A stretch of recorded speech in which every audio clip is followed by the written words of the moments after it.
How's it? First episode here for the Bearded Gooner Show on YouTube. I'm Tanner, the Bearded Gooner. I'm joined today by Andrew. He is of the From Dial Square to Where show on YouTube, so definitely give him a shout as well. He's got a great show going on over there. We're going to get into the result today at Vitoria. 1-1 draw, obviously conceding in stoppage time at the end. We couldn't even hold on there. Andrew has informed me he's got a rant that he's going to go on, so we're going to look forward to that as well and talk about, obviously, the match today, what we think of Unai Emery, where we go from here, and maybe dive into a little bit of talking about the Leicester match on Saturday and just kind of seeing what we think come the end of that match. So, Andrew, why don't you go ahead and jump in here? I think you got to experience the match a little bit better than what I did today. Unfortunately, a couple of sick dogs and some errands to get done for me today, so I did not get to see it. Unfortunately, it doesn't sound like I really missed much. So what are your thoughts? Yeah, well, I could only listen to the match live on the radio over here. I was still at work at the time. But it was just the same old. And it was every single match you can predict pretty much from the start to the finish now without watching the game. It's just embarrassing, really. It's not any of the performances are not what you'd expect from this club. And I think people have got to, well, pretty much everyone. I don't know if you had much chance to have a look at Twitter today after the match, but I don't see anyone now that's not very, very strongly looking for Emery to leave. It's pretty universal. And how on earth can anyone make a single possible reason for him to stay? There's not one. And I think people have got to worry about, stop worrying about this getting into being a rotating door type of club along the lines of, what been going on at Manchester United and Chelsea the last few years. It's not like that anymore with a modern club. We're not changing a manager. We're changing a coach, a head coach.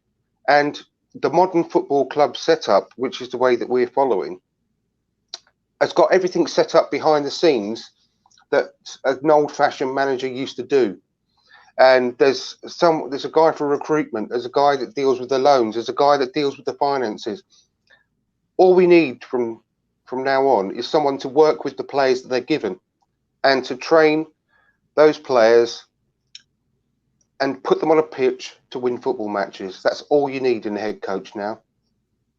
And unfortunately, the head coach that we appointed seems to be extremely good at interviewing and not very good at coaching. And that seems to be the way he's getting jobs by the looks of it, because the way that he's managing our club, it's like an under-8s team that you go down the park and take your son along to play, and the manager hasn't turned up. So one of the parents step in and manage the team in his absence. And that's the way our team seems to be playing. It's got no cohesion.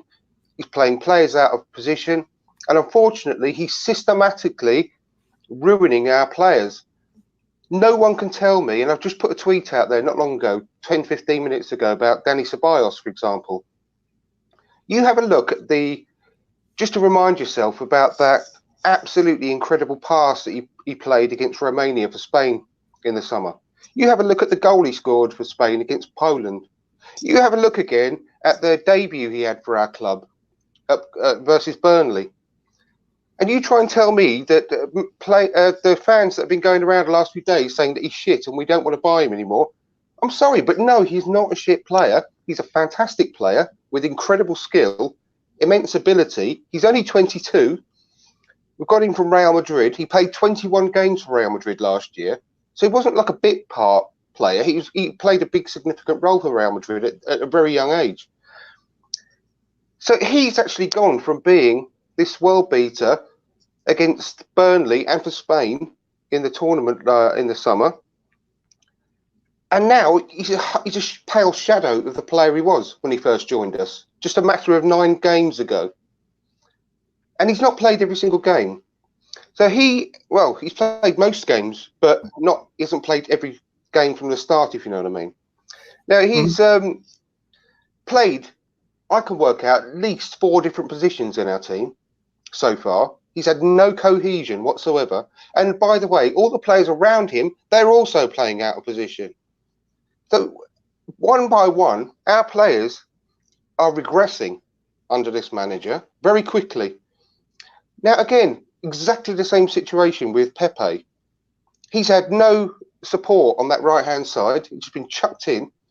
And people are questioning him and his ability now. Now, I'm sorry, but just refresh your memory about the season he had last year with Lille and what made us buy that guy and what made him the hottest property in Europe. Now, at the moment, is he looking like a very hot property? Is he? Obviously, both of these players need time.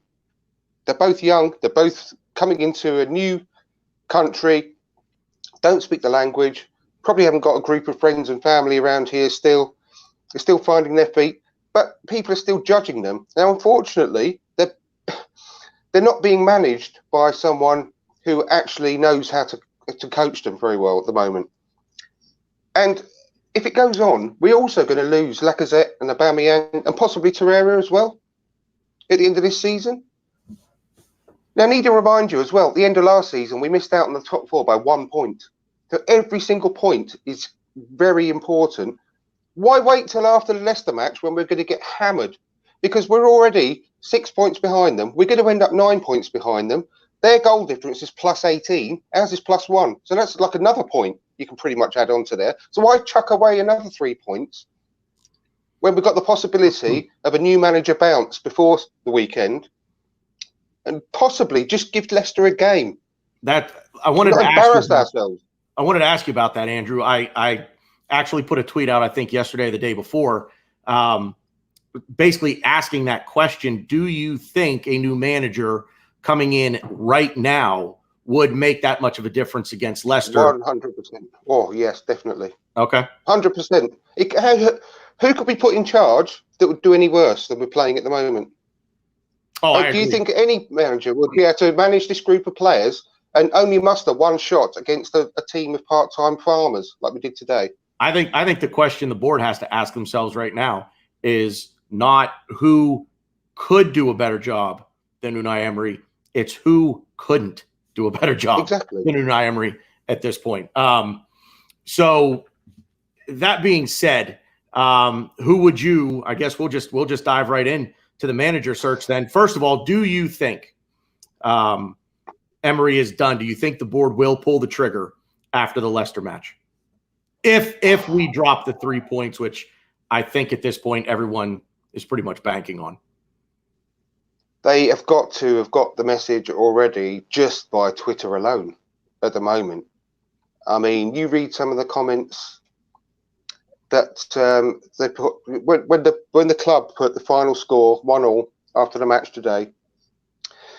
The last in a long, long line of very, very disappointing matches. You know, we've only won 1 match in all competitions since the last interlull. So you read the comments that are just on that one post. And if they haven't got the message, then we do have to start asking them some serious questions, because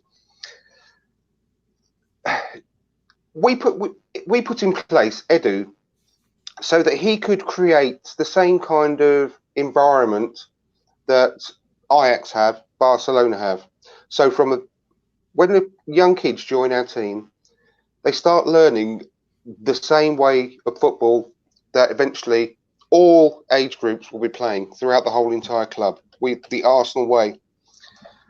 And if Edu, who is an invincible, is not looking at this football and thinking, this football, I'm sorry, but it's dog shit, Unai. What are you doing? Then Edu needs his head looking at as well. And sorry, I should have asked you before we went live. I should watch my language. We're wide open here. We're wide open here. I'm not going to censor it. It's slightly concerned. Well, we don't know but if Freddie Ljungberg sitting next to him on the bench is not saying, Unai, what the fuck? our players doing on this pitch, then that's going to be a little bit of a concern. But we don't know whether that's happening or not. But surely the people around him are looking and not happy with the way that our team is playing football, because it's just, well, we all know there's no cohesion. There's just so disjointed. It's unbelievable. You know, the way that we're defending, a pub team could defend better than we are defending. And we've got good defenders. We've got good midfielders. We've got good attackers. We've got the best squad we've had in a decade. I keep saying this on different podcasts. We have. We've got the third best squad in the UK. We've got the third best squad. And we're playing worse than... Well, this is the other thing. Sheffield United... I've seen so many people on Twitter saying, well, do you honestly think a new manager will be able to get this group of players into the top four? Well, Sheffield United, with a team of League One players, schooled us in how to play football and how to coach a team. Their manager it's been absolutely fantastic. And I was on another, I think Ryan might be watching at the moment from the Mr. Arsenal podcast. Yeah, I think excuse me, I apologise. Well, I said on the Sheffield United preview show, we'd be lucky to get out of there with a point with Sheffield United, because the manager is fantastic. He worked his way up from the National League with a different team. He has got teams promoted all the way from the conference, all the way through every single league. And in the last 5 years, you know, once Sheffield United have gone ahead, they've not ever lost a game in 5 years. Yeah, that's a crazy stat. Well, it just shows you what could be done with any group of players when you know what you're doing as a coach. Mm-hmm. Now, if anyone can tell me that our squad isn't good enough to get in the top four, I'd say just go and watch Sheffield United. They're a point behind us at the moment in sixth. Yep. So no one can tell me that. It's just absolutely ridiculous. And like I said, a lot of those players in that starting 11 were with him when he was in League One with Sheffield United. Mm-hmm. Do you think that if I were to say to you that everybody thinks we drop points at Sheffield United, at Watford, obviously at home to Palace, at home to Wolves, would you agree that we drop points to Spurs as well in the derby back in September? Or 100%. I agree. I am. In the last 30 minutes of that game, if you were a coach with half a brain, you could have seen that Davinson Sanchez at right back was absolutely blowing out his arse. And the manager didn't spot that at all and didn't exploit it. We didn't go down that side the last half hour. Didn't give him any problems whatsoever. And the only reason we got a point out of that game was the players. We got a point despite the manager. I was at the Derby. I was at the Sorry. Derby last year. No, you're fine. I was at the Derby last year. Not the cup match in sort of late December, right before Christmas. But I was at the Derby at the beginning of December. And I remember watching the players, their celebrations when they scored. That match meant something to them. And I think they, for the most part, got it. Aubameyang, Lacazette, Torreira, the goal scorers, they got what it meant to play in that match. And so I think you're spot on with the players are the ones that got us that draw, got us that point against Spurs in Derby. But I've been harping on this for weeks now, saying that if you go back and you add up the points that we've dropped, my goodness, we'd be in second place. We'd be in second place behind Liverpool by I think 3 points. That's how good this squad is. We should be in second place in the league ahead of Manchester City and fighting Liverpool. Liverpool needs to be fighting us off for top spot in the league right now. That's how many points we've dropped. I've made this argument so many times, and I did it the other day when Ryan joined me on Saturday night on my impromptu video that we did. that Liverpool were 21 points behind Manchester City 2 seasons ago. And last season, obviously, they only finished a point behind. So they clawed back 21 points. So we went through the squads between our squad and Liverpool's squad, and it's not that they've got a better squad, but there's not a huge amount in it. And we could have quite conceivably caught up Liverpool this season with the additions we made in the summer. People think I'm crazy saying that. I'm not crazy. I'm not crazy at all, because points dropped. Yeah, it's highly conceivable that Liverpool will still have a fantastic season this season, like they are having, but not quite get to the 97 points again. Even if they drop to 10 points, for example. Excuse me. Excuse me. I've still got a bit of flu. No, that's all right. Hope you feel better. Even if they drop to 87 points, that's still a league-winning season in most seasons. So if we did the same as what they did to Man City the season before, clawing back 21 points, all we'd have to do is win 5 more games than we did last season, or the equivalent of 5 more games points. And with the additions we made in the summer, there's no excuse for not doing that. So we could have quite easily put a challenge in this year with a decent coach. I think so. People don't understand that at all. And I want to go back just very quickly to the point I was making earlier about people worrying that by sacking, we become like all the other clubs. And look, it didn't quite finish off the point I was making. So behind the scenes, we've set up a new team to take away all of the extra jobs that used to be done by Arsene Wenger. And so all we need now is a new coach.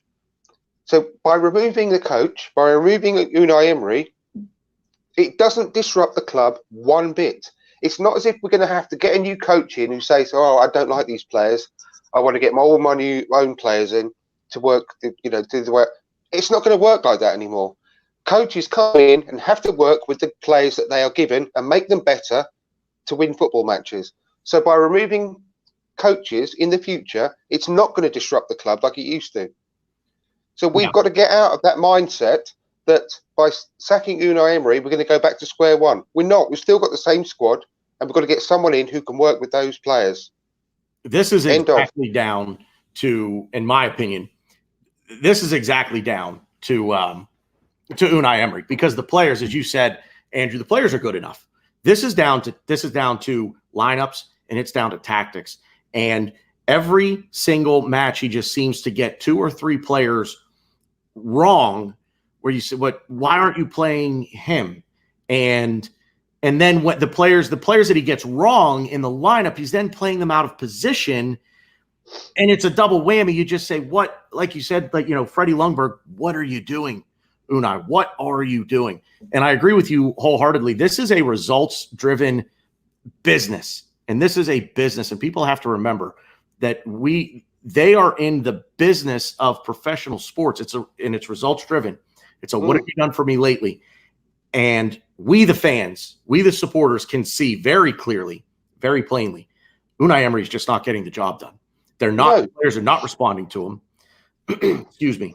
And when he's putting together his starting 11, he's getting that wrong. Then he's getting the tactics wrong. We're going on the road to Sheffield United and setting up to not lose 3-0. I know. I said during the Liverpool match that he set us up to not lose 5-0. I genuinely think he was satisfied with losing 3-1 to Liverpool. I genuinely think that. So let me ask you a quick question. You don't have to genuinely think it, though, do you? Because he's actually come out and said it. He's actually come out and said, right. we actually worked to the plan very well against Wolves. That has to be the most damning thing of all with this now, is when you look at his comments after the Wolves match on Saturday, when he says the result wasn't what we wanted, but we played the way we wanted. Exactly. You played to the result. So what the defense was so deep, they might as well have been in the bogs in the changing rooms, because they weren't anywhere. The goalkeeper could have easily been jostling for position with them. They were that deep. Who else would go out and score a goal and then sit so deep and allow so much pressure? Now, Elliot from the Arsenal Vision podcast said this as well the other day. It's very, very valid, and I wholeheartedly agree. One day, we are going to get smashed 5 or 6-0 easily, because that's the law of averages. Because each match, we are allowing 25, 30 shots against us. And all we're going to have to do is one day, someone is going to come and score a hat-trick of 25-yard curlers, because that's the way it's worked. If you allow that much people to shoot on your goal, some of them are going to go in. We're not going to be so lucky anymore. It's going to be Manchester City in December. Oh my God! It could be Saturday. Let's face it. It could be. I agree with you wholeheartedly, Andrew. You can't gamble with the law of averages and expect to come out of it smiling every time. It ain't going to happen. Lee Judges on Same Old Arsenal podcast, and obviously of Arsenal Fan TV, whatever you think of those guys. But I like Lee. I find myself agreeing with a lot of what Lee Judges says. And he said after the Crystal Palace match 2 weeks ago, he said, are you willing to sacrifice $40 million in May and June to save $6 million now? And you're going to pay the $6 million to Emery regardless. You're going to pay him that to finish out the season, or you pay it to him if you sack him. I think that's how it's going to work anyway. I don't know the particulars of the contract, but he hit the nail exactly on the head. We cannot afford to suffer through another season of Europa League football. And I'm going to say this: if they don't sack Emery and they give him this entire season, we're not going to finish top 6. We will not qualify for European football next season. So there will be no even Europa League to fall back on. You know what's even more worrying? What's even more worrying is I read yesterday that they're willing to sell Aubameyang if they get an offer in the region of £72 million or something. I mean, what the hell is that all about? I mean, that's gross negligence. I mean, he's a 30-goal a season striker, and they expect us to be able to take his goals away. Where would we be? Where would we be? We'd be in the bottom 3. Well, we'd be for now. We've got no one else. Yeah, we'd have who else is scoring for us? No one. So who's going to put the ball in the back of the net if we sell him? Right. That'll be even worse in our situation now. It'd be even worse than when we sold Van Persie and just gave the title to Man United for £25 million. That's what we did. We sold and Glenn, who's been on my show several times, Glenn DITM, he said we sold the league to Man United for 25 million quid. But this would be even worse, because we would be not even near the top of the table if we sold Aubameyang. It's just beyond a joke what's going on. And I just hope that wasn't true, what I read yesterday about selling him. Because if we sell him, what kind of ambition is that for us as a club? Yes, we've got Martinelli. He ain't nowhere near ready. I love the guy, and I genuinely think within a couple of years he could be one of the best in his position in the world. But he's still not ready yet. He showed that today. Now, Saka, what's going on with Saka? Again, he looked like just he's so full of enthusiasm when he came into the team. It's all gone. It's all gone. Is it being coached out of them, or are they just completely losing all faith in the way that Unai Emery is doing things? Because something's going on. Pepe is not as bad as he's showing now. Pepe is a brilliant player. Even Lacazette and Aubameyang. Lacazette hasn't looked the same. I mean, people have been putting it down to him just coming back from his injury. But I don't think that's the case. He looks miserable. Yeah. Aubameyang hasn't got the same spark. Well, it's down to Emery. I think he's lost the players. I think I said this 100%. on the Arsenal Fan Circle podcast, I think 2 weeks ago with Ray, where I basically related what Unai Emery is doing with us to a U8 team or a U9 team, where before you can shoot the ball on net, you have to pass backwards to the defense. You have to learn to play defense before you can shoot on net. And that just, he wants more structure in his attack. He doesn't seem to coach any structure in the defense. And it should be the exact opposite to me. You want the creativity and the expressiveness in the attack. You want the structure defensively, and let these guys go forward. And he doesn't seem to want to do that. He seems to want a guy who said he would rather win 5-4 than 1-0. A guy, he just seems to put the handbrake on and say, no. We're going to play for the draw on the road or to not get our doors blown off 5-0 at Liverpool. And he'll be happy with that result. And it just makes absolutely no sense to me when you look at this team. And Andrew, I agree with absolutely everything you're saying. You're spot on. He can say what the hell he likes, whether he wants to do this or wants to. There is no structure in any part of the pitch. There's no structure in defence or midfield or attack. There is no structure anywhere. If anyone can point out a little bit of structure to me, please do, because I can't see anything. I just see 11 players on the pitch, not really knowing what to do from 1 minute to the next. And half of those 11 out of position, by the way. Yeah. Well, we mentioned earlier about the Spurs game, and it was purely down to the players coming into their own to grab us a point. Exactly the same thing happened versus Aston Villa. Purely down to the players that got us the win against Aston Villa. Aubameyang just dragged us kicking and screaming in that game and said, we're not losing this game today. I don't care that we're playing a man short. We're not losing this game today. Let me bring Ryan in here. Andrew, he says, do you guys think Emery's hand was forced to take the armband off Xhaka by the board? I guess let's start there. So do you think the board told Emery to strip Xhaka of the armband? Yeah, I don't think Emery makes up his own mind about anything, to be perfectly honest. What decision has he actually made since he's been with us? Yeah. Apart from playing players out of position. And to follow up on that, Ryan says, do you think that Auba was picked by the board as the replacement captain simply because he's a fan favorite? Let me jump in on this, Andrew, real quick. I actually think that Aubameyang was probably next in that group of five. I think he was probably next to Ryan. But I also think that Emery chose Aubameyang because whoever chose him, I'm not going to speculate on who I think chose him. Whoever did choose Aubameyang as the next captain, I think he was chosen because, he's a fan favorite. And I think the thinking there is get the supporters back on board with the captain. So what's your take there, Andrew? What do you think on that? My take is that probably was Emery's decision because it was the wrong one. If he had anything about him, he would have picked the right captain. There's only three in my book. Bellerin, Tierney, or Louise. And do you know who my favourite would be out of those three? And most people will disagree with me. But the only leader on our pitch is David Luiz. And people keep saying, oh, you've got to get rid of him, our defence is shit, blah, blah, blah, blah, blah. I'm sorry, but if we didn't have David Luiz, we'd be in an even worse position than we are now. Because he's the only one pointing and shouting and trying his best to get some kind of cohesion on that pitch.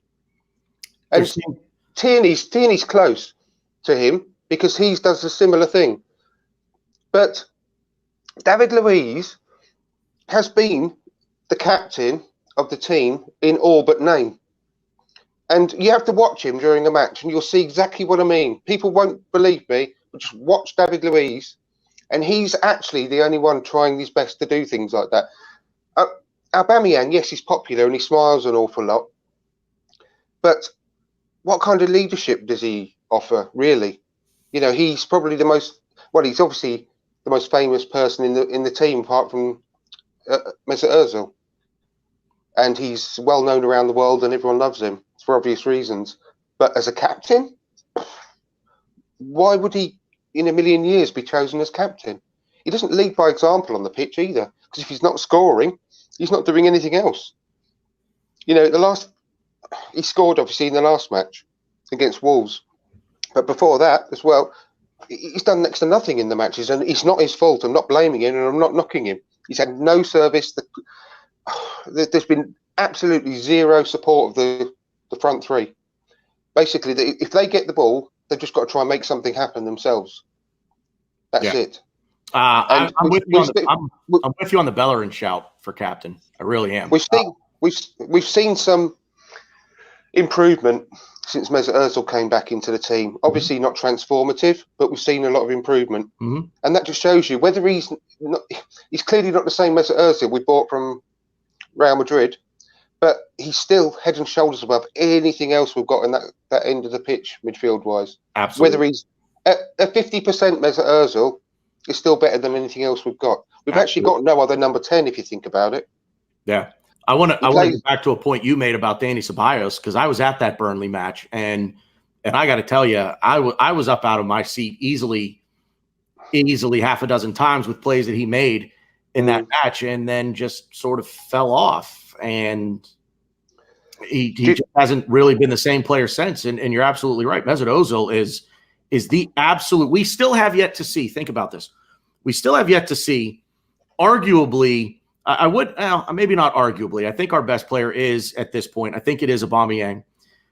Mesut Ozil is certainly up there. You're right. He's not the player that we bought from Real Madrid, but we have yet to see our full blown attack play together on the same pitch in a meaningful match. Lacazette been injured, so obviously gets a bit of a pass there. Aubameyang, Pepe, with Mesut Ozil playing in that number 10 role right behind the three of them. Yeah. And I just don't get that. It comes back to Unai Emery. It's as though he's chopping off his nose to spite his face on this. And you have to see at some point that Mesut Ozil did I lose him? Yep. Well, I'll continue here and hopefully Andrew can jump back in. At some point, Unai Emery has to realize you have to play your best players, period. You have to play your best players until they give you a reason not to play them, in my opinion. Mesut Ozil, whether that instruction came down from the board to freeze him out, to try to move his wages on, so on and so forth, everything that we heard, a month or so ago, it's just welcome back, buddy. Apologies, I dropped out there. No worries. Welcome back. I wish I could blame something else, but I did it accidentally, so I do apologize. I went to try and bring the live chat up there, and I ended up exiting the studio. So many apologies. No worries. I was just finishing up my thought on essentially you have to play your best players. In any coach in any sport, you have to play your best players. And you talk about cohesion, Andrew, and because the lineup changes and the formation changes game by game, week by week, we don't get a chance to develop that cohesion. No. And I put a big long thread out, I don't know if you saw it a few days ago, about Mesut Ozil as well. Everyone knows who watches any football at any level, you need a few games on the trot, one after the other, to gain your match fitness and your sharpness and your form. Now, over the last couple of years, Mesut Ozil has not had a number of matches in a row to gain that form and match fitness and match sharpness. He never has. He's always come off after 60 minutes. He always goes missing for 2 or 3 games on the trot. And I'm not blaming Unai Emery all the time for every single one of them, but are you telling me that he's not available? And most of the games that he's always out with a little stomach bug or he's a bit of sickness, whatever. I bet you that's not him. It's not come from him. It's come from the manager, the head coach. Yeah, I don't think this has ever been Mesut Ozil. Oh, I've got a hangnail. Oh, my toe hurts. Oh, not to be crude here, but I woke up this morning with diarrhea. I can't go out and play. I don't want to hear that. I think this is down to the manager. Just like, I don't know if you saw the thread on Twitter yesterday, things that were said about Aaron Ramsey last year, and that Ramsey plays a traditional number 8, that deep lying midfielder running into the play.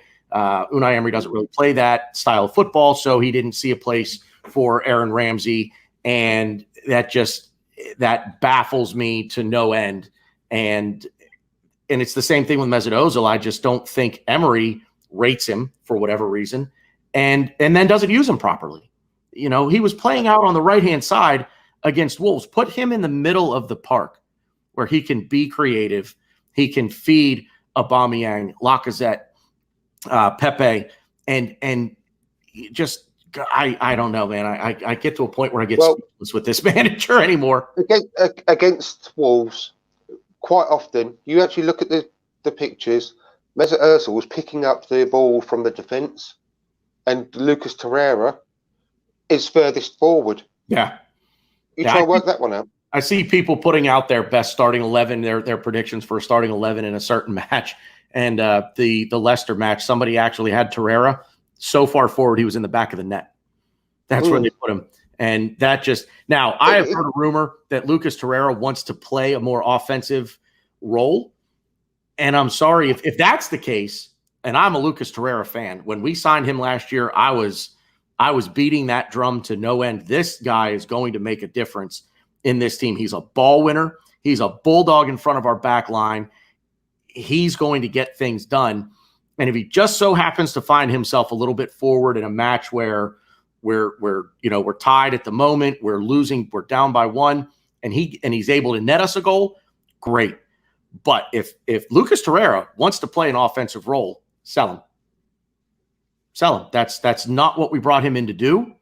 And the role that we brought him in to fill, he does it to a T.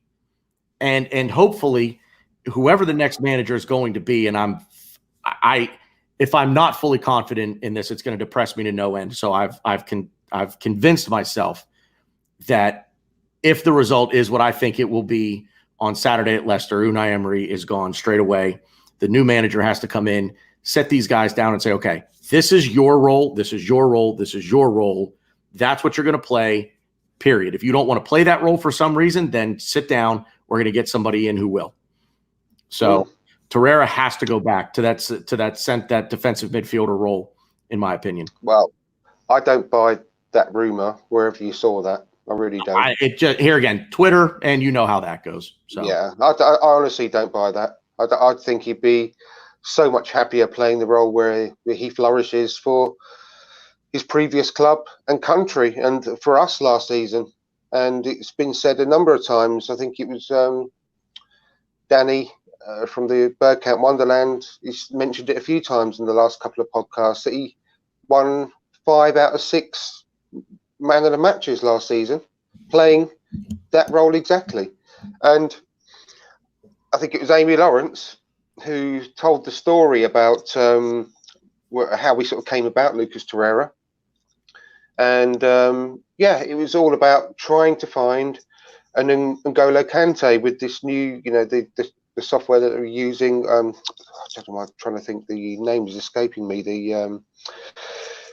The stats zone, the stats. I can't remember. They basically keyed in every single attribute of N'Golo Kante, and he was one of the top of the list that came out with players and what he does for the team on the pitch. And that's the whole reason why we went out and got him. And we got him before the World Cup. What was it, 26 million, I believe? And but yeah, after the World Cup, we would have paid double that because of the World Cup he had in that position. Yep. And it's just absolutely ridiculous. There's no other word for it. The way that he's being used at the moment, if at all. And it's a player we've been crying out for at least 5 or 6 years, at least. Yep. And it's just, we're wasting him, and we're going to lose him. We are going to lose him. We're going to lose Lacazette, Aubameyang, and we're going to be right back in the crap because we are going to lose the strength in our squad. Yeah. Let me ask you. Let me bring Ray in here real quick. He's got a question in the comments for us. Andrew, what do you think is our best defense going forward? Rob Holding is still way off. He's definitely not got his sharpness back. He's going to have to carry on playing, unfortunately, in just the cup competitions for now until he's back fully fit. Fingers crossed he might get a lot more work done during the international break. But at the moment, though I'd love him to, I don't think he's ready for a start. So, because ideally I'd love him to be alongside David Luiz in the centre of our defence, but 100% he's got to be starting Bellerin and Tierney at fullbacks now, especially starting from Saturday. We're desperately for him to start. There's two ways of looking at it. I've been toying with this idea whether we should potentially do a similar sort of, well, I think today it was more like a 3-4-3 formation, which was really odd the way he got set up. But there are some positives to possibly take out of having three at the back with the two wing backs, and maybe have Callum Chambers, Socrates and David Luiz, but having David Luiz in the middle, so whereby we haven't got to worry about playing it out from the back too much, because David Luiz could be able to carry it out from the back himself and start pinging the balls, accurate passes more than long balls, against starting at Leicester would be very, very helpful, in a similar way that Leicester smashed every team ahead of them when they won the league, just pinging those long passes out to Jamie Vardy. We've got the pace with our Aubameyang and Pepe to do the same to them. And so I'm toying with that idea. And it keeps Callum Chambers in the team, because he's probably one of our most informed players at the moment as well. And for him to get dropped when Bellerin comes back, it's unthinkable at the moment. So that's a possibility. If it was a back four, it would still at the moment have to be Socrates and Luiz, but I just don't like Socrates. He makes mistakes in every single match he plays in. Possibly, if when Bellerin comes back, it could be Chambers and Luiz at the moment until Rob Holding's, that's exactly where I was going to go with it, Andrew. If we start Bellerin and Tierney at fullback, could we then put Socrates on the bench and move Chambers? I'd like that. Partner him with David Luiz. Yeah, I prefer that, because Socrates looks good. I've said this in so many podcasts, and I'm sorry I'm keep repeating myself, but Socrates, for 85%, 90% even, of every match he plays in, he looks great. And people get swayed by his fist pumping and his passion, his clenched fists. But he just makes a brain fart moment in every match that Mustafi got absolutely slaughtered for last year. And he makes even just as bad, if not worse, mistakes a lot of the time. And everyone is blaming Chambers for the goal against Wolves, but I think it was him all over. He was just standing there like a lamppost, didn't move when that ball came in. I think there were a lot to blame. There were. I think Chambers is very hard done by with the blame he's got, because I think he was trying his best to bail out Socrates for doing nothing. He's just standing there like a lamppost, watching the ball just go straight over his head. And he does that sort of thing all the time. He gets caught out of position.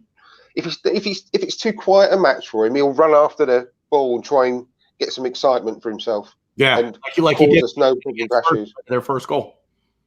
Absolutely. Yeah, absolutely. Just that was mind-boggling. I don't rate him at all. I don't rate the guy. I'll be honest, Andrew. I thought last year he was a far better player.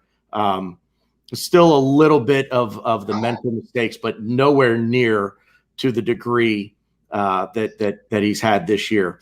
I'm with you on I would move Chambers inside, Bellerin and Tierney at fullback, and I'd take Socrates out. I'd leave David Luiz in there. I agree with the communication thing with David. Definitely. Luiz.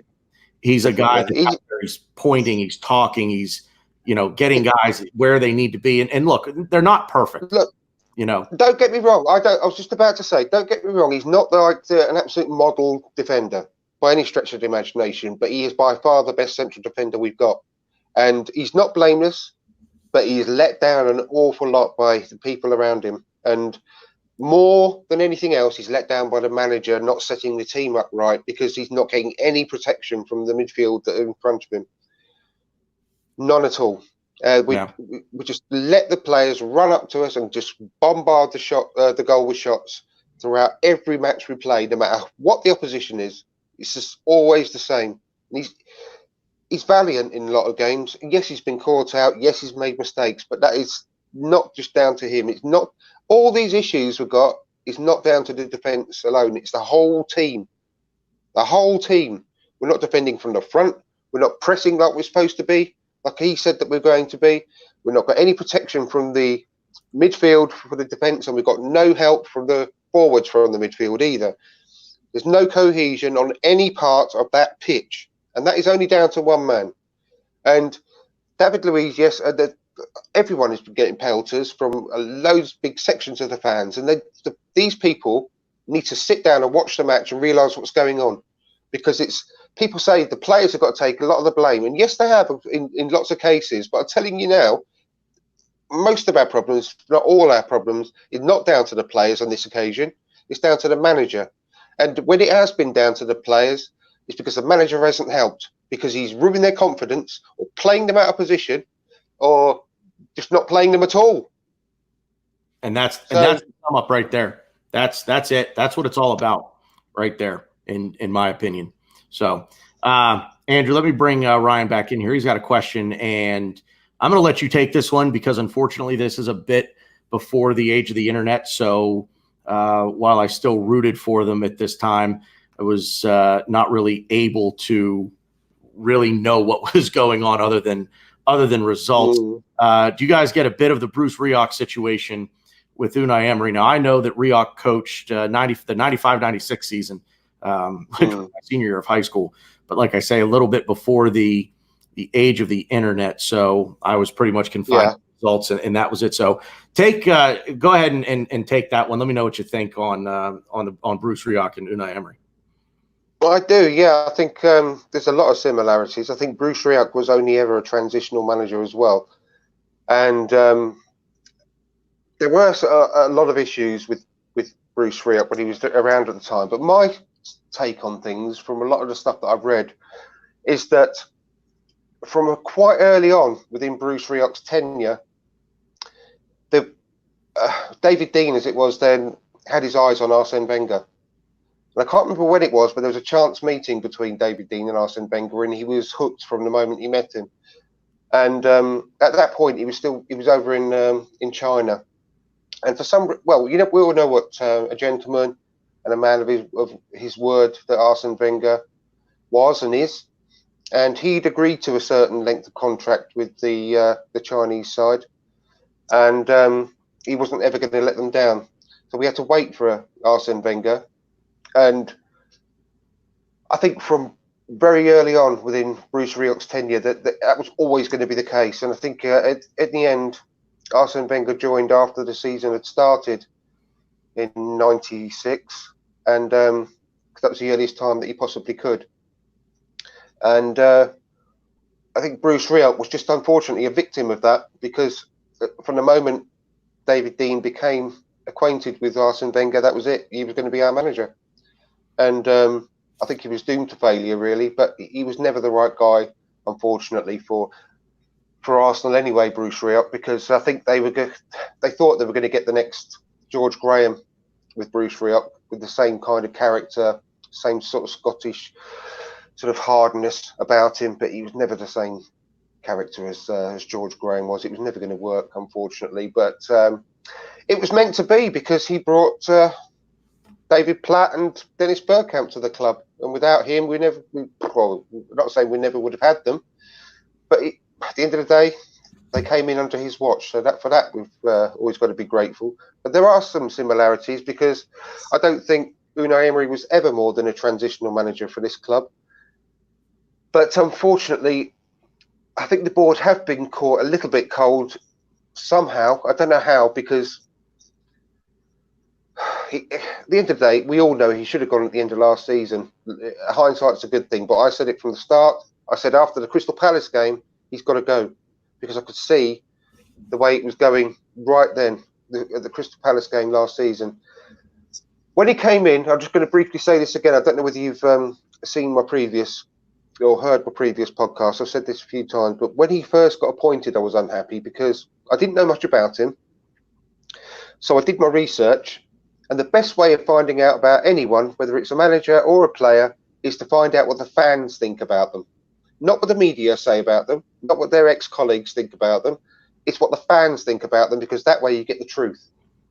And I was really, really concerned very quickly after doing my homework on Unai Emery. because it's always been the same. And have you seen the thread that was put on Twitter by what's that journalist? And it was done in May last year. Wow, it's from I know exactly who you're talking about. I think he was with ESPN FC. Yes, that's right. Yeah, I can't remember his name either, but I know exactly the thread you're talking about. Yep. But I never go. I'm honestly, I swear on my life, I'm not just saying this, but I could have written that thing myself at the same time, because that's exactly the thing I found out when I did my research on him, and I've always thought the same. And I've always, in a way, it's like getting a brand new book that you're excited to read and skipping to the end, and without reading the rest of it and spoiling it for yourself.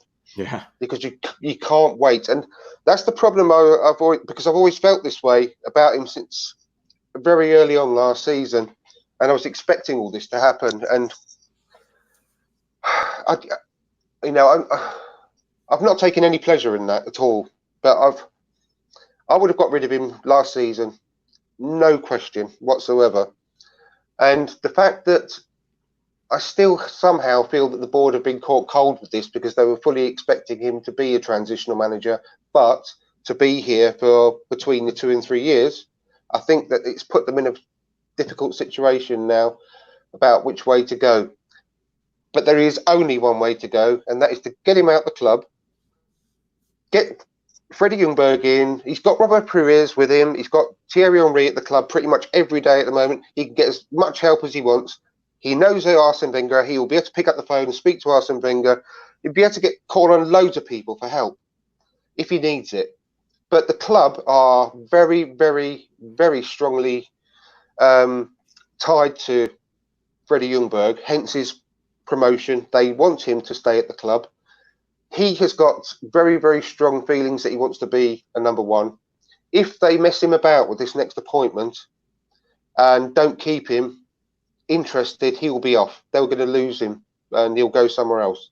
But I'm not saying that we need to give him the job, but we need to, I'd say, give him the caretaker job for now, find someone longer term, but when they find that person, which is why I think it should be Rafa Benitez, and I'll come on to that in a bit later in a bit more detail, but the next manager that comes in should only be a fairly short-term person himself and do this transitional job to a much better standard than it's been doing now, with Freddie Ljungberg as his number 2 and apprentice, so that Freddie Ljungberg can learn everything he possibly needs to learn over the next 18 months to 2 years, so that he is then ready to take over full time. But the new manager should be well aware that that is the deal. That's what I think. I like the way that you put the board being caught cold-footed. I hadn't really thought about that, and I think you're exactly right.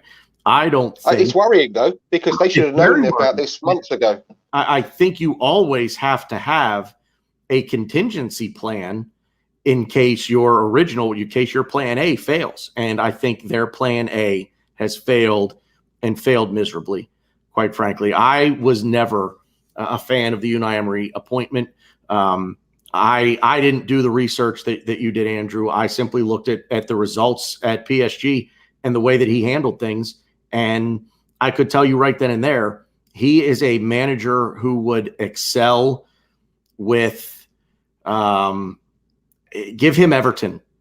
Give him, I won't say give him Wolves, because I actually have a ton of respect for Espirito Santo. I think he's a tremendous manager. I really do. So I'm not even going to say Wolves, but if Stoke, I was thinking of Premier, like in their current Premier position. League clubs. No, I don't think he's that good.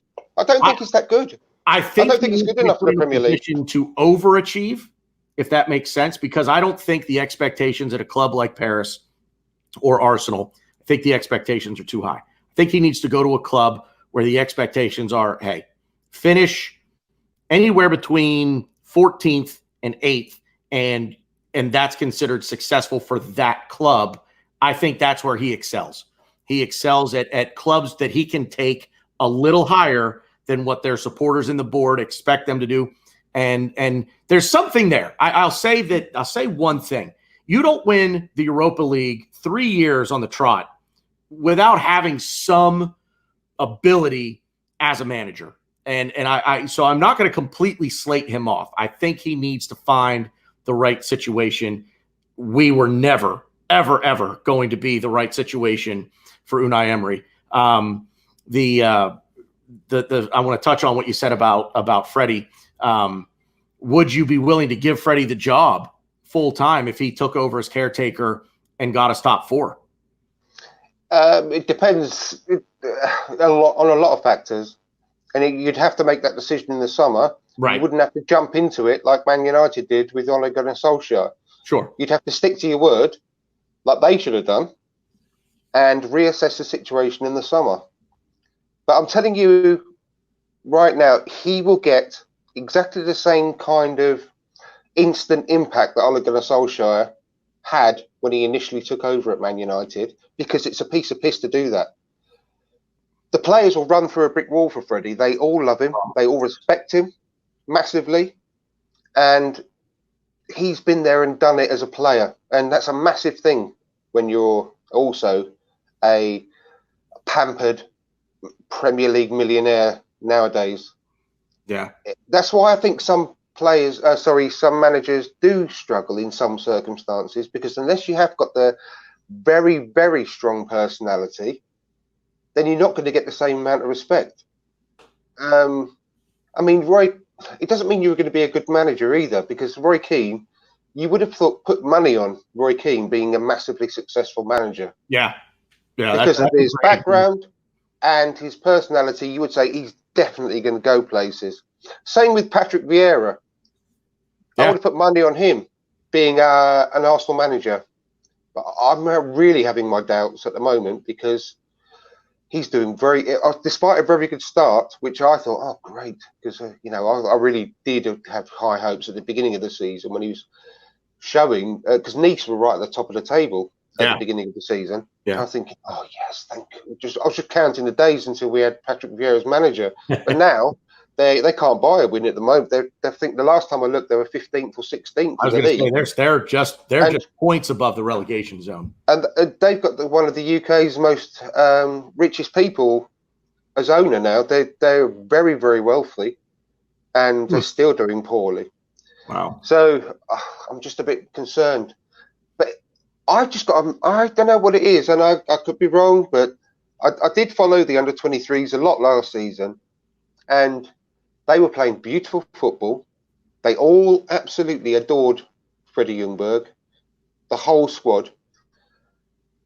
And he just seems to have it. Like Martinelli has got it. You can just see he's not just one of these promising flash in the pan players. No. He's got it. Yep. I just see that in Freddie Ljungberg, because when you just see him with the players, you just look at him, you just think, maybe it's more hope than anything else. But I just see him as a really good manager, because when he was playing, I wouldn't look at him and say, he's going to be a great manager one day. I wouldn't have put him in that position at all. He didn't come across like that. But now, I just look at him and think he's got the charisma, he's got the intelligence, he's got the respect, he's definitely got the experience as far as, where he's been in his career. And I just see that he's going to be a successful coach. And the club see that in him, obviously, hence the promotion, with the view of bringing. And that's why I think they've been caught cold, because I am absolutely positive the 2 to 3 year contract that they gave Unai Emery was because of Freddie Ljungberg, with the view of him taking over. I think they had hopes that it might be after the second year, but they added on the third year as a bit of a safety gap, so that they could do Freddie, if he wasn't quite ready, that he could work with him for a third year. Yeah. And I think that now that Unai has become, his position is untenable, they are thinking that it's too early for Freddie. And that is why you may have seen over the last couple of days, I'm really pushing for Rafa Benitez to come in on like an 18-month contract, maybe 30-month contract, to cover the rest of this season and either 1 or 2 more years ahead, and have him coach Freddie Ljungberg to become the next manager. Because I firmly believe that whatever anyone thinks about Rafa Benitez, he's vastly underrated as a manager. He doesn't just play dour football. He plays football to meet the strengths of his players that he's got at his disposal. He had a championship quality squad at Newcastle. Everyone knows that. And he achieved miracles with that squad. And the way he set that team up in the Prem was huge. Yeah. Well, the way he set that team up was because of the quality of players that he got at his disposal. And he set them up like that not to lose games, because that's all he could do with Newcastle United. With a better quality squad of players, he would not play really boring football. I'm not going to say that he's going to play Arsene Wenger style football, because that's wrong. But he won't be boring with our squad of players. No. And he is as close as possible you can get to a guaranteed top 4 finish with our squad, and possibly winning the Europa League as well, the way he did with Chelsea. And remember, when he was at Chelsea, he had to do a press conference once just to say, I am leaving at the end of the season. Stop booing me. Stop shouting at me to leave, because I am leaving. At the end of the season, I'm gone. Just back your players. And he had to sit there in front of the press and say that. Do you remember? And that's the amount of pressure he was under from the Chelsea fans. And he still won them the Europa League and did well in the Premier League under that amount of pressure from his own fans. Yeah. So he is the person that Freddie Ljungberg could, A, learn from. Tactically, he's brilliant. And B, he would do the business for us as well. He would get us organised almost overnight, because it's not rocket science with us. All you've got to do is put the players on the pitch in the right positions and tell them to express themselves. And you will almost guarantee to get immediate improvements between one match and the next, like Brendan Rodgers did for Leicester. Almost instantaneous. I think we get that new manager bounce for sure. I will say I do respectfully, of course, disagree. I would have either sacked Emery prior to the previous. I would have sacked Emery at the end of last season. Definitely. I would have there's just no way for you to keep your job given where we were. Our goals for the season, we were there. I would have sacked him at the end of the season. That being said, I would have sacked him this year, either prior to the previous international break and I'm only doing this for the sake of giving the new manager, whoever it may be, 2 weeks to sort of implement his philosophy. Absolutely. And his system. That's the only reason. And I will say this. I don't know how much you follow Harry Symeou, and I agreed 100% with this from the Same Old Arsenal podcast, where he said, look, there's no divine right for us, even if we were playing at the level that we should be playing at, given our squad. There's no divine right for us to go up to the King Power on Saturday and get 3 points. This is a good Leicester football team, and I think 100%. We're obviously way off form. But Leicester are very, very much in form. And those two factors, you get two teams that are going in polar opposite directions of one another. I would leave. That's why we need to make the change. Just to not, I'll say, sort of bury the new manager in his first match. So I'd let Emery go up there, take his lumps, and then. I 100%. I totally respected your opinion, but I totally disagree. 100% disagree. Because if we could catch them thinking that we're going to play like we are at the moment and actually play with freedom, confidence, and attacking sort of. I can't think of the word, but you know what I mean. If we actually go there fearless with nothing to lose, we could win that match. Right? We could win that match. Because we have got a stronger squad than Leicester. I don't care what anyone says. They are playing like a well-oiled machine under massive confidence at the moment. Yeah. Yes. And I love them. I do. They're only down the road from where I live.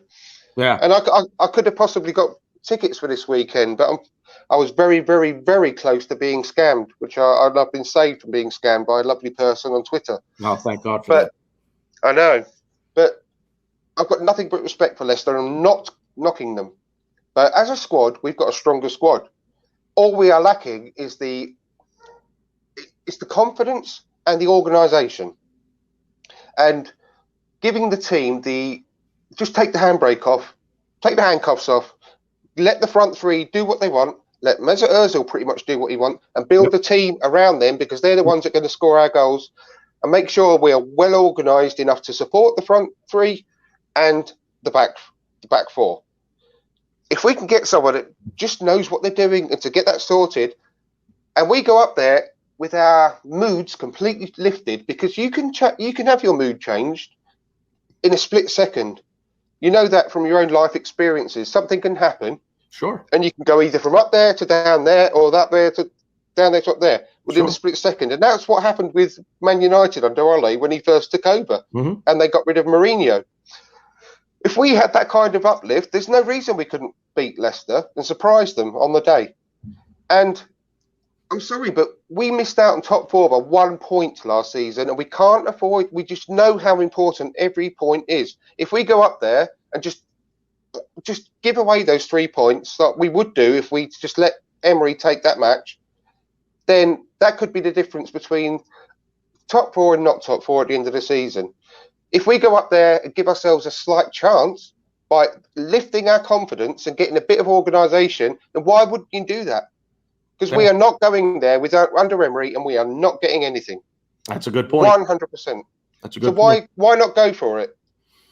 Yeah, that's a good point. That's a good point. Let's wrap up on this note. We both know that Unai Emery is not going anywhere now prior to the Leicester match, barring an absolute shocker in the next 48 hours. I don't see him going anywhere. I don't know. I mean, after that performance this afternoon, I mean, anything's possible. Yeah. Anything. I don't know. I'm not holding my breath, but I'm not holding my breath, but there's a chance. Don't hold it too long, mate. No. Give me your predictions. Give me, if you can, give me a prediction on a starting 11, and then give me a prediction on the match result. Well, you want me to give you a prediction as in what I think he will choose, or what I would like to choose? No, give me your prediction on what you think he'll choose. I think what we would choose at this point is probably, I dare say that as a supporter, as a fan base, I think we'd all pretty much choose the same 11. Maybe one or two differences here and there, but I think by and large, as a fan base, I think we'd all choose the same. The majority of us would choose the same starting 11. Now, give me your 11, give me his 11, and then give me a score result. I think that he will do the back three, choose the back three like he did today. I think that was a bit of a practice run today. So I think he will go for Bellerin as right wing back. That's the reason why he didn't play today, didn't travel. I think it'll be Callum Chambers, Socrates and Louise, and Kieran Tierney on the left. I think Xhaka will come back. I think Guendouzi will play. And I'm hoping that he might still go for the front three of Pepe, Laka and Aubameyang. Yeah, well, I don't know. I also think he might play Mesut Ozil, because he obviously didn't travel either. And I think he cannot risk. One other thing I've been saying, just quickly, is that I can't believe no one else has mentioned this on Twitter or on any other podcast, but bringing Mesut Ozil back into the team is 100%, as far as I'm concerned, a smokescreen to get rid of the Xhaka issue and the Emery issue. Emery brought him back in just after Xhaka walked off the pitch. And he couldn't stand that. He couldn't stand the own pressure on him. He couldn't stand the pressure that caused. And as a smokescreen, he brought Mesut Ozil back into the team, because all the fans have been chanting for Mesut Ozil just to get at Emery. And that's the reason he came back into the team. I'm not complaining, because we all needed that. But that's why. That's the only reason why Mesut Ozil got brought back in from the cold, just a week after saying that it was a club decision to leave him out. And he made a massive U-turn, brought him back in from the cold, started him straight away. And that, I can't believe no one else has noticed that, because as soon as I saw that had happened, that's the first thing I realised and thought of. Yeah, I agree. I think it was an absolute just, hey, it's Take the heat off.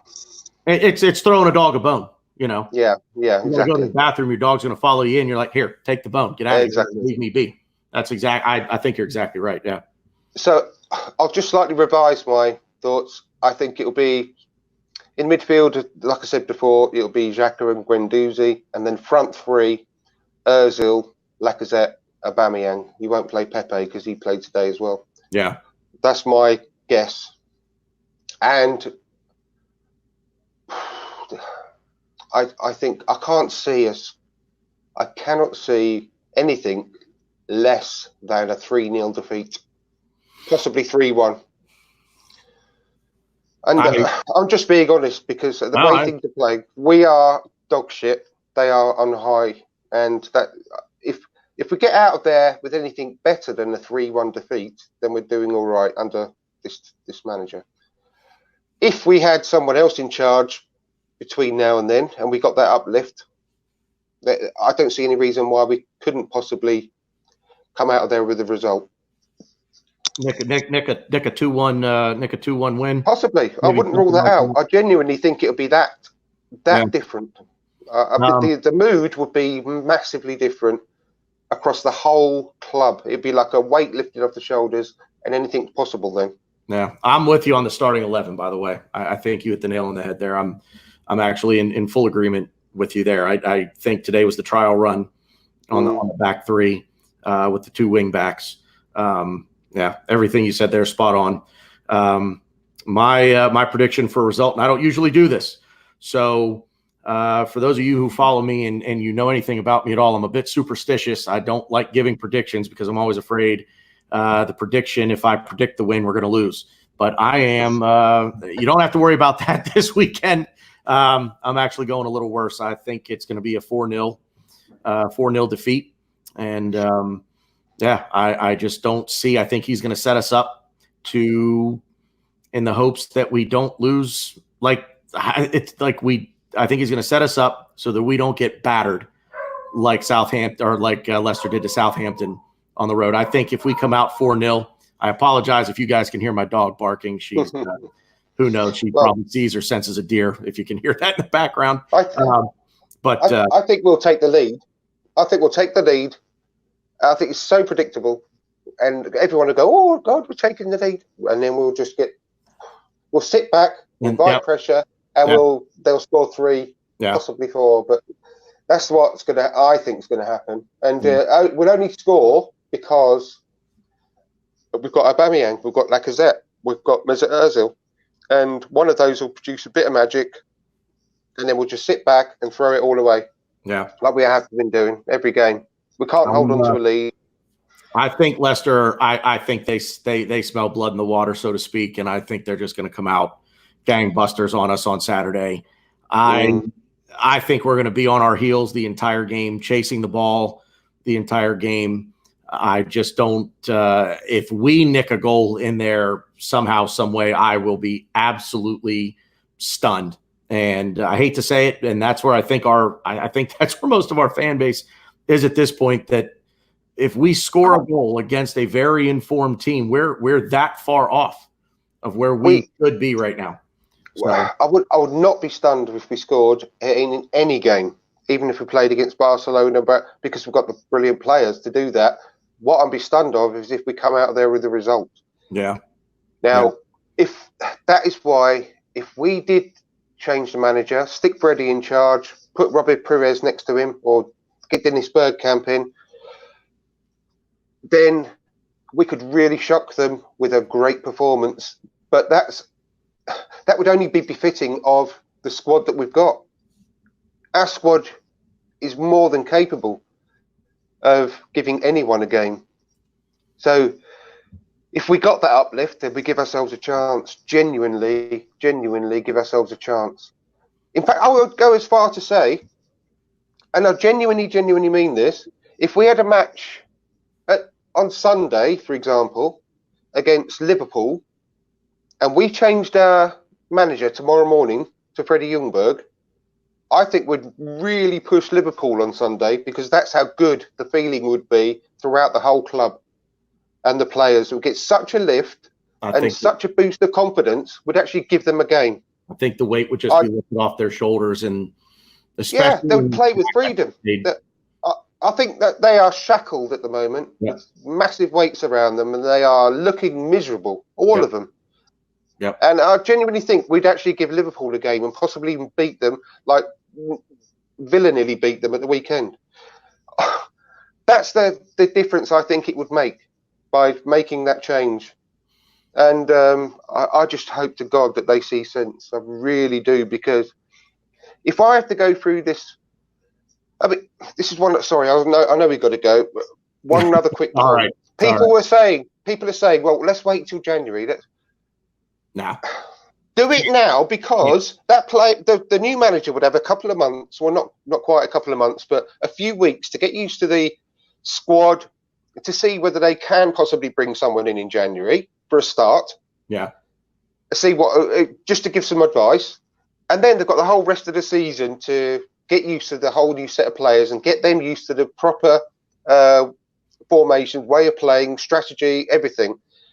But if you wait until January, then that new manager hasn't got a few weeks to get to know the squad and to see what the weaknesses are and strengths, etc., to see whether we can possibly bring someone in. Because don't forget, Josh said we should be excited for January as well. Yeah, I do think we are going to bring in play. I think we're going to bring in Upamecano. I don't think they would have left that deal on the table.